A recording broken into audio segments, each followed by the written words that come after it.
Hey, it's Shamaree, and I'm a marriage and family therapist turned intimacy coach and relationship expert. And I empower women to be fully uninhibited and fulfilled in their intimate and sexual relationships. And we do this weekly thing where I go live and I answer questions that are submitted to me. So make sure if you're watching to drop your insight and any questions that you have in the comments, and I will do my best to get to them all. And I just like to know what you guys think. I really want this to be like an interactive thing, building community. I love to connect with you guys and engage with you guys. So even if you're watching the replay, hashtag replay, and go ahead and drop your insight below. But today we're gonna talk about how you can stay confident through body changes. So this is a question that I get, I've gotten several times from different women, phrased in different ways or brought to me in different ways, but the sentiment is pretty much the same. So like, how can I stay confident if I've gained weight? How can I stay confident if I just had a baby? How can I stay confident if I have stretch marks and scars? How can I stay confident if all of these different things that happen to our body, right? And so a lot of times I say women because that's who I work with, but that's also who asks these questions. Not to say that men cannot have some of these same concerns or cannot use what I'm going to go through today, but for women specifically, just because we do go through a lot of changes, I definitely want to make sure that we have some sort of clarity on different things that we could potentially try, because it's gonna happen. Your body's not gonna stay the same from childhood through adulthood. It's just not. So I have 4 things that we're going to go through, and we're going to talk about how you can maintain your confidence regardless of what's happening to your body. All right, so the first one, number 1, is to stop comparing. So we probably heard this, we know this, but stop comparing yourself to other people. So everyone, every single individual, every single person is different. So that goes down to genetics. People have different genetics, but also people have different lifestyles. So comparing yourself to someone else just doesn't make sense. They don't live the life that you live. They don't have the body that you have. So regardless of if you do the same exact thing that they do, you are not going to be guaranteed the same results. So it's just ridiculous to try to think that that's like a thing, comparing yourself to anybody else other than yourself. And then also with today's day and age, we don't even know if what we're seeing in this other person is real. So there's no need to compare yourself to anyone else. But when I say stop comparing, of course, that goes for comparing yourself to anyone else. But I also want to make sure we note that you should not be comparing yourself to a past version of yourself either, because that's also not helpful. And so, I get this very often. People have like their ideal weight, or like, if I could get back down to this, if I can get back in shape in this way, and they always compare themselves to a past version of themselves. And there's a thin line, right? So it can potentially be helpful if it's a motivation for you. Like if you want to go back to the gym, you want to get healthier, treat your body better, it could potentially serve as motivation, but it can also just make you feel really defeated. And so I used to feel crazy whenever I gained weight. And because when I was in high school, I was like 100 pounds. At the time, I thought I was just so thick and I was so cute or whatever. So like as I got older, like I started to gain weight, and then I was like 20, 30 pounds over that. And I'm just like, that's a lot, because I'm not that tall. I don't think that I'm short, but people will tell you that I'm short. And so I just felt like that was a lot of change. But when I was in high school and I was 100 pounds, I also, like I said, we were shorter. I had smaller boobs. I was more reckless with my body and my decision making. So while I was comparing myself to that version of myself, I wasn't taking into consideration all of the things that also came with that version of myself. So now I'm much wiser. and I've gained weight, but I like to think that it's not like it made me feel more myself. I take better care of my body now. I make better decisions about my body now. And overall, like, I've just grown. So like my body is also going to grow, and it's going to reflect where I am now. And so comparing myself to being 100 pounds, which now looking back at pictures, it's like, I don't think that that's the best version of me. And so just really understanding that that version of yourself was totally different, not just in appearance, but also what was going on with you at that time. Maybe like your mentality, maybe you're in a different space now, and maybe your body is a reflection of that. And so we want to just keep that in mind. Don't compare yourself to past versions of yourself. Don't compare yourself to other people. And then number 2 is to think about comfort. And so a lot of times when people have issues with confidence and I ask them, okay, so what do you like about yourself? What do you love about yourself? They have a really hard time finding anything, and especially when it comes to body issues. So if I ask you, like, what do you love about yourself? Sometimes they're able to come up with other things. They're like, oh, I'm really loving, I'm a really good friend, I'm funny, like all of these things that have nothing to do with their appearance, which is great. We should also have those because that's important to be a good person, to have great qualities and things to offer and be aware of those things that we have to offer. But that doesn't mean that we can't also love our body and be appreciative of our body. So if you are the person who does not have an answer for what do you love about yourself, what do you like about yourself, about your body, then I urge you to think about comfort, right? So comfort being, what parts of your body do you feel comfortable looking at? What parts of your body do you feel comfortable showing? And so thinking of it that way. So maybe you don't love it, but you are okay with displaying it. You are okay with someone else seeing it. So maybe you're uncomfortable with your stomach, but you're okay with showing your cleavage or something like that. Just kind of putting it into perspective, focusing on those things that I am comfortable with this. So maybe I don't love it. We don't have to love everything in life, but definitely being comfortable or okay with it. And so we want to start there. Think about the comfort. What are you comfortable with? And then from there, once we can identify that we're comfortable with it, we want to make sure that we're acknowledging it, we're affirming it, and we're highlighting it, because that's how we're going to come to go from comfort to, oh, maybe I kind of like it. Like, oh no, I kind of love that. And so I remember in middle school when I first got stretch marks, I felt so self-conscious about it. I was so afraid for anyone to see. And so I would only wear like the shorts, bathing suits, like the bikinis. I didn't wear bathing suits, I wore bikinis, but I would always get the shorts one, and I would never, ever want to have any other type because I was so afraid that someone would see.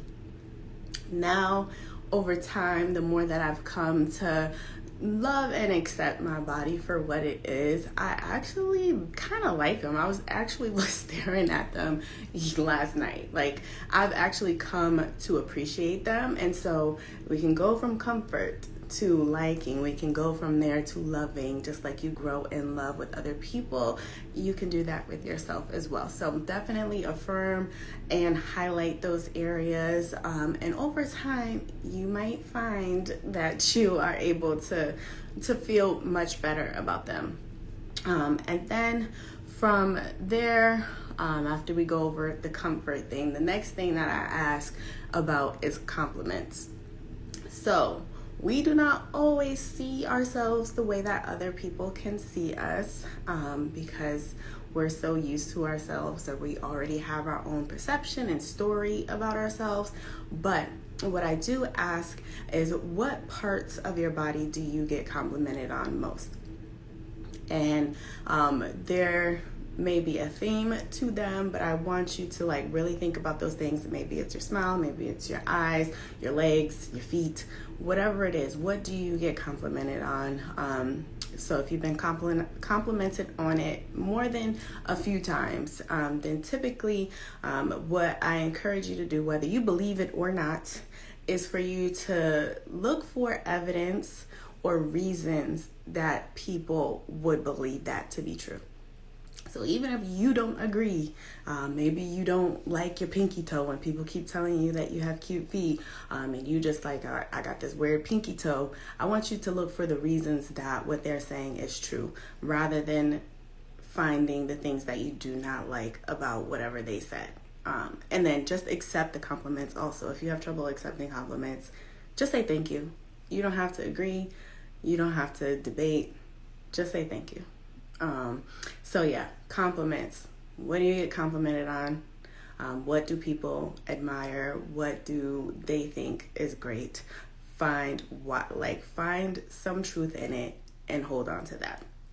And then the last one would be functionality. So this I like to spend a lot of time on, especially for people who really have a hard time finding anything that they want to be shown, anything they want to be seen, people who claim they don't get compliments.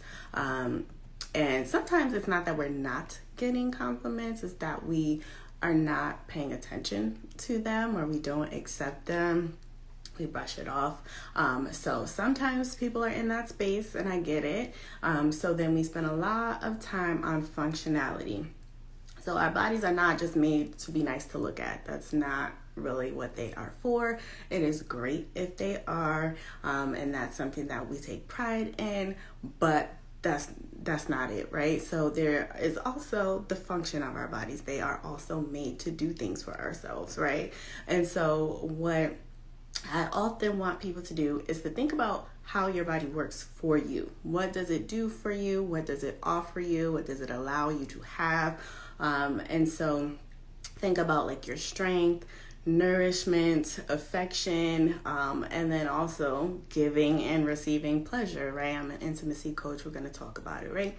So these are all, these are all things that you can be thinking about. What are you allowed to do? Think about your day. Just when you wake up, all of the things that you're able to do throughout your day, whether it's getting up, sitting up, getting something to eat, walking, whatever it is, all of those functions that your body allows you to do. We want to think about those things, and we want to pay attention to those things. And so one of the kind of the greatest things that I discovered for my own personal journey when it came to sexual confidence and body confidence, one of the most powerful things that I discovered is the ability of my body to give and receive pleasure. So the fact that I'm able to genuinely receive, especially after being a sexual assault survivor, and being able to allow my body to enjoy sex and intimacy in that way, that was very powerful for me to be able to feel it, to accept it, and to feel safe to do that. But then also just the power that you can feel giving someone else pleasure. Like, I feel like that's one of the most powerful things, the things that made me feel the most empowered and comfortable embracing my sexual identity, my sexual confidence. It's just that ability to give pleasure to someone else. So like, I know a lot of y'all are out here snatching souls with the same body that you're telling yourself you don't like, or that's not good enough. And it's not lining up, right? So we have to kind of change the way that we're thinking about it. Think about all the things that your body allows you to do. Like, if you're out here snatching souls, if you're out here making things happen for yourself, and those are all reasons that we can like our body. So if it's not because it looks amazing to you, because maybe it doesn't right now, but it is so much more than that, right? And so that's why we take a lot of time and we focus on the function of the body, because sometimes in the moment, the visual might not be enough for us. And so those are the 4 things. The stop comparing yourself to anyone else, but also stop comparing yourself to a past version of yourself. We were designed and created to grow and to evolve. Your body's not going to be the same from high school. It's not. And You shouldn't. Anyway, like I wouldn't want that. Anyway, number 2, think about comfort. So what feels good? Like, what do you feel okay with showing? What are you okay with other people seeing? Acknowledge it, affirm it, highlight it, and continue to do that often. So continue over time, and that's when we start to grow from the comfort to liking to loving. And then compliments. First, we have to acknowledge that we do get them, and maybe we don't get them as often as we want, but that doesn't mean that we're not getting them. So what things do people point out to you that they like? What are those things? And making sure that we pay attention to that and look for the evidence that that is a true statement, that I do have cute feet, I do have pretty eyes, I do have nice lips, or whatever it is that they tell you. You have a pretty smile. It's a very warm and happy smile. Like, take that in, say thank you, and then go stare in the mirror and figure out why that's true. And then number 4, functionality. What does your body do for you? What does it allow you to do? Or what does it allow you to experience? All of those things, like I said, think about your day, all of the things that you do in a day. All of those things your body allowed you to do, right? Or afforded you the opportunity to do. So being appreciative of all of those things, all of that helps, because like I said, our body is going to change, it's going to grow, it's going to evolve over time. And with all of this, I'm not saying that you can't want to work on your body, or you can't want to go back to the gym, get back in shape, whatever it is that your goal is, because you absolutely can. If there's something that you want to work on or get better at, whether that's physically, mentally, spiritually, emotionally, I absolutely encourage you to work on that. However, what I want to make sure that you understand is that acceptance and awareness does not mean that that's the end. So yes, I can love and accept my body for what it is and how it is today. That doesn't mean that it has to stay this way forever. It doesn't mean that this is, okay, I accepted it, so that this is just what it is. That's not true. You can accept something and just have a greater awareness. That greater awareness means that you are just not going to be as critical. When we're self-aware, we can take in information, we can analyze it, we're a little bit more objective about it, we can determine if it's something that's valid or not, and it helps us to just problem solve around it. So if I see that I allowed myself to get out of shape, I can't walk up the stairs and I can't breathe, and I went up one flight of stairs, that's something that I want to work on. So I want to go to the gym and get better. Like, my body can be better for me. So it doesn't mean you have to stop. You absolutely can continue to work on yourself, but definitely the acceptance, the awareness is important. And so those are the 4 things. If you're just joining, then I'm about to wrap it up, but you can watch the replay. I'm going to post it. If you have comments or questions or anything like that, definitely make sure you drop it below. I do my best to respond to pretty much everyone. Unless you're spam, then I'm not. But if you are the person who is struggling with confidence, or you feel like you can use more confidence, maybe you've gone through some changes and you just feel like you're not in a place that you would like to be, then I have 2 options where I can help you. So the first one is my Complete Confidence course. So it's a mini course that I give you very specific but very practical strategies that you can use to increase your confidence. And this is general confidence, so it's going to work for body confidence, but it's also going to work for confidence in general. So if you have a difficult time speaking up for yourself, if you have a difficult time walking into a room of people, you feel like you're being judged or being stared at because you're different, or you just have these insecurities around that, it's going to help with all of those things. The course comes with video guidance from me, obviously, but it also comes with a workbook, and this workbook has specific activities that are kind of put together to help you to kind of put into action some of the tools that I teach throughout the course. And so it's something that I utilize. I've taught plenty of my clients previously.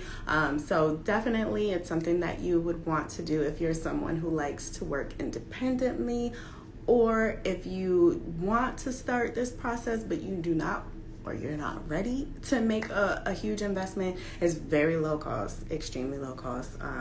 So definitely you can do that. It's a start. It'll get you going. And if you want that course, you want to go to the link in my Instagram bio, and you want to scroll down to courses, and it's the Complete Confidence Crash Course. It's a little mini course, but if you click on that, once you complete your purchase, you have instant access, and you have access to it for a lifetime. So you have it forever. So if I do make any updates or changes to it, you'll have access to those updates and changes as they come. But you'll also have the workbook, like I said, which has activities that I think are very helpful, very informative in your confidence journey. So that is option number one, the Complete Confidence Crash Course. Number two is work with me one-on-one. And you can get more direct guidance.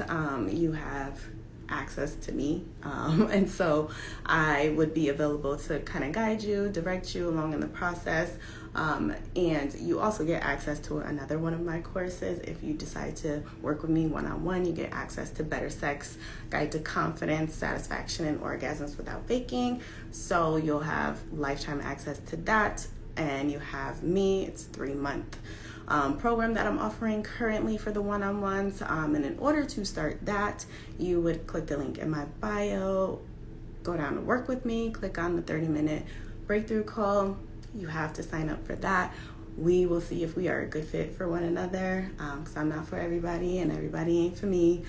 So we will have a little talk, make sure that I'm a person that would actually be able to help you, that you actually like me. And so then we would kind of go from there to see if we are a good fit, and you would be able to sign up through that. So one of the two.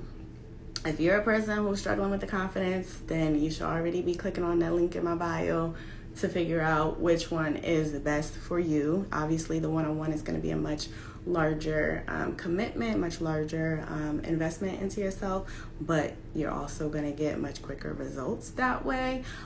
So definitely think about which one makes most sense for you. Click that link, decide on them, because the alternative is to keep doing what you've been doing, which means you're going to get the same results you've been getting. And for a lot of people, unfortunately, that's no results. So definitely make the decision. I talked to someone, if you're watching this, you know who I'm talking to. But I had a breakthrough call with someone else, and I told them, like, you got to decide, because that's number one. I could tell you a million things to do, but if you haven't made the decision to work on yourself, you haven't made the decision that, okay, I gotta be serious about this, then you're not gonna do it. So decide, and go ahead, choose option 1 or 2. And if you have questions or concerns, definitely let me know. Like I said, I tried to respond to pretty much everyone, unless you're spammy, and then I'm not. So I hope you guys enjoy the rest of your Monday. I'm gonna get up out of here, but I hope you enjoy your evening. Bye-bye.